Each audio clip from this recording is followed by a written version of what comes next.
करते हैं board paper 2017 से क्वेश्चन नंबर 26। तो ये चैप्टर 11 कंस्ट्रक्शन से लिया गया है। तो इस क्वेश्चन के अंदर कह रहा है कि construct a triangle ABC with side BC 7 centimetre, angle B is 45 degree and angle A is 105 degree. Then construct another triangle whose sides are 3/4 times the corresponding sides of triangle ABC.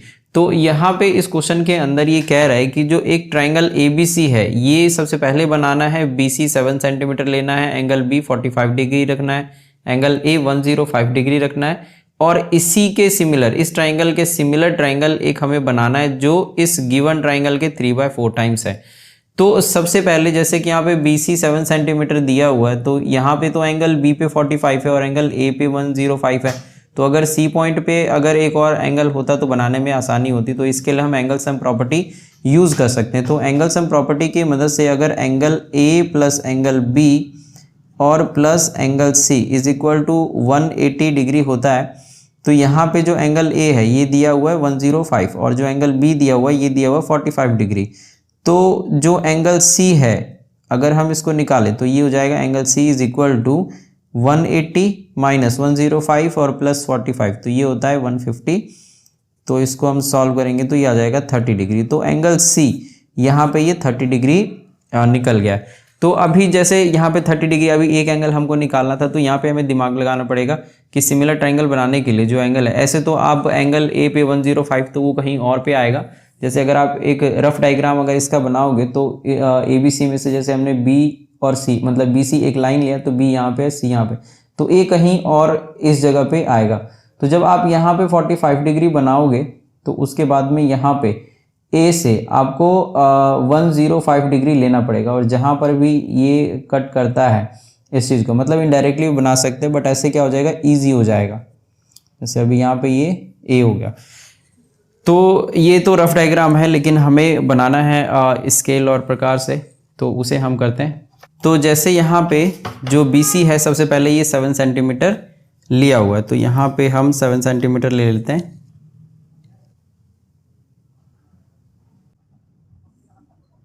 तो ये 7 centimetre की line हो गई है। अब फिर यहाँ पे B और C, तो जो एक एंड है इसका B और दूसरा एंड यहाँ पे हम C रख लेते हैं। अभी B पे 45 डिग्री है और जो C एंगल हमने निकाला ये 30 डिग्री है। तो B पे 45 और C पे 30 डिग्री हम बना लेते हैं। तो यहाँ पे इस तरह से एक आर्क लगा लेंगे और ये हो जाएगा 60 और ये हो जाएगा 90, इस तरीके से, मतलब 60 और 120 के बीच में ये हो गया 90।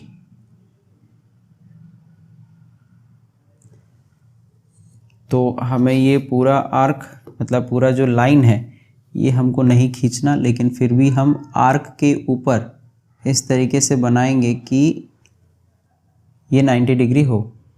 तो ये जो एक छोटा एक लाइन जो मैंने खींचा है तो ये यहाँ पे 90 डिग्री का एंगल बन रहा है। तो यहाँ से अगर हम इसका बाइसेक्टर खींचेंगे, एंगल बाइसेक्टर, तो ये इसको हाफ कर देगा। तो यहाँ पे हम 45 डिग्री बनाएंगे इस तरीके से कंपास के हेल्प से।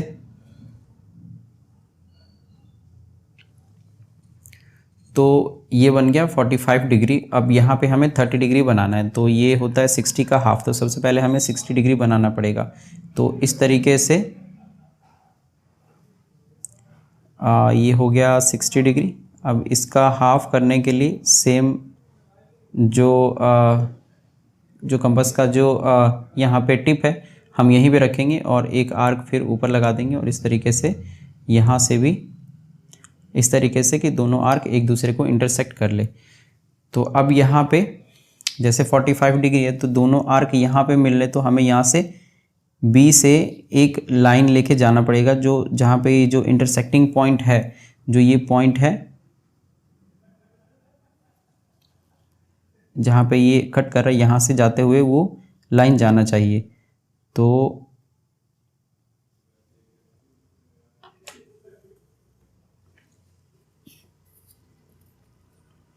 ये हो गया।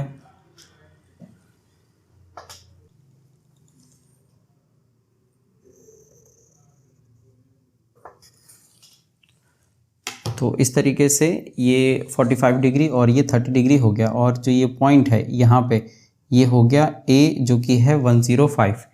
तो जो एक्स्ट्रा है यहाँ पे इसको मैं इरेज कर देता हूँ। तो यहाँ पे आपको इतने हल्के हाथों से बनाना पड़ता है कि अगर आप यहाँ पे अगर कोई एक्स्ट्रा लाइन अगर डल जाए तो अगर आप उसे इरेज करो तो पूरा पूरा वो मिट जाना चाहिए। तो इस तरीके से आपको वहाँ पे लिखना है। बहुत सारे बच्चे क्या करते हैं, जो लाइन वो खींचते हैं तो वो बहुत ही ज़्यादा प्रेस करके खींचते हैं, जिससे पेज के ऊपर जो लाइन डलती है अगर आप उसको मिटाते हैं तो वो इरेज नहीं हो पाता और वो निशान छोड़ देता है। तो इससे जो फिगर है वो बहुत ही गंदा नज़र आता है। तो ऐसा चीज़ नहीं होना चाहिए, मतलब हल्के हाथों से आपको बनाना है जिससे इरेज करने में वो चीज़ मिट जाए और दोबारा वो दिखे नहीं। अब यहाँ पे हम एक और जो एक्यूट एंगल है बी पॉइंट से नीचे की तरफ हम खींच लेंगे। तो हम यहाँ पे अंदाजे से कोई भी एक एक्यूट एंगल खींच सकते हैं। ऐसे आप 60 डिग्री जैसे सिंपल एंगल है वो भी आप बना सकते हो।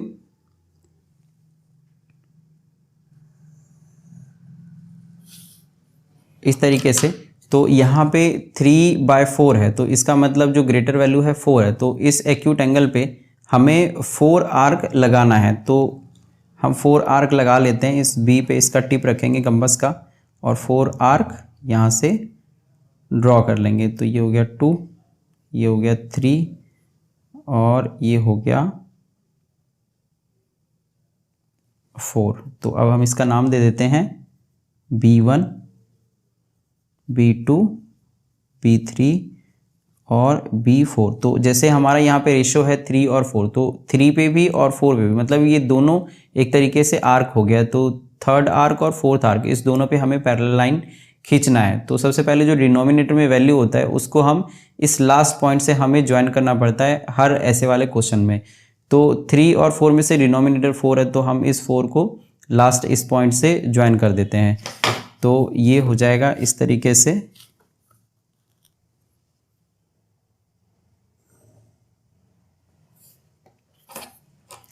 अब सेम जैसा हमने 4 पे लाइन बनाया है इसी के पैरेलल हमें 3 पे बनाना है, क्योंकि यहाँ पे 3/4 है। तो 3 पे भी एक लाइन बनेगी और 4 पे भी, और ये दोनों पैरेलल होना चाहिए। तो एक 4 पे और एक 3 पे। तो पैरेलल लाइन बनाने के लिए इस पैरेलल लाइन इसके पैरेलल लाइन बनाने के लिए तो इस लाइन का जो एंड पॉइंट है, जैसे ये B4 है तो यहाँ पे हम टिप रख देंगे कंपास का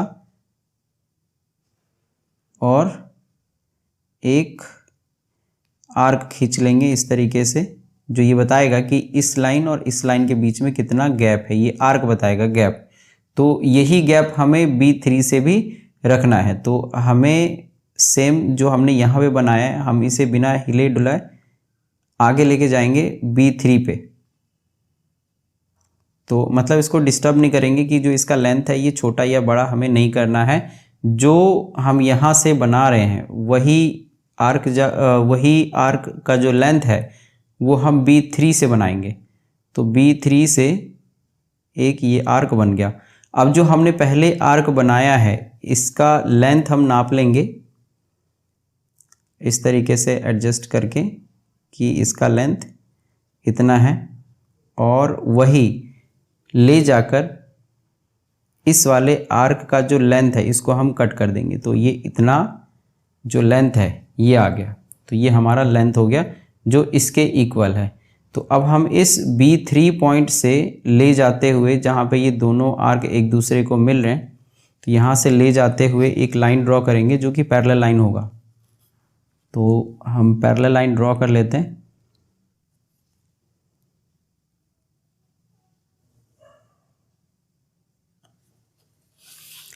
इस तरीके से। तो ये इसके पैरेलल हो गया। अब वही चीज़ हमें यहाँ पे करना है कि इसके पैरेलल हमें यहाँ पे बनाना है, इसके पैरेलल इस पॉइंट पे जो ये लाइन ड्रॉ हुआ है। तो सबसे पहले हम फिर से एक आर्क ड्रॉ कर लेते हैं, या जो हमने पहले एक आर्क बना रखा है इसको एक बार हम दोबारा से सेम लेंथ का, ये हो गया। और फिर अब यहाँ से हम बना लेंगे, फिर वापस जाएंगे और इसके लेंथ को नाप लेंगे।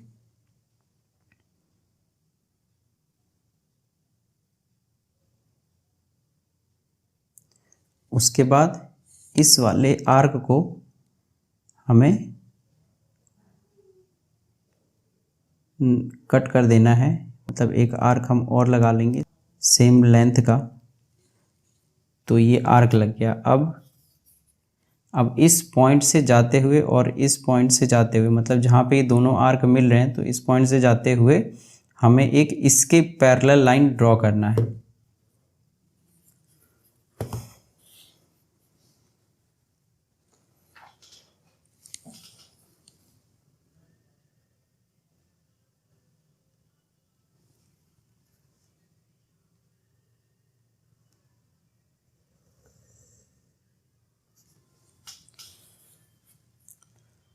तो ये इसके पैरेलल हो गया। तो यहाँ पे जैसे ये A है तो हम इसका नाम रख देंगे A डैश, और जैसे ये C है तो इसका नाम रख देंगे हम C डैश। तो जो हमको बनाना था वो A डैश, B और C डैश, ये रिक्वायर्ड ट्राइंगल हमारा बन गया है। तो therefore triangle A dash B C dash is required triangle. तो जो ट्राइंगल हमको बनाना था वो A डैश B और C डैश ट्राइंगल है। तो यहाँ पे आप चाहो तो इसे शेड कर सकते हो जो हमको बनाना था। तो ये जो छोटा ट्राइंगल है जो अंदर है इस गिवन ट्राइंगल के, ABC गिवन ट्राइंगल था, और A डैश B और C डैश ये रिक्वायर्ड ट्राइंगल था जो हमको बनाना था। तो इस तरीके से जो क्वेश्चन नंबर 26 है ये हम कंप्लीट कर लेंगे।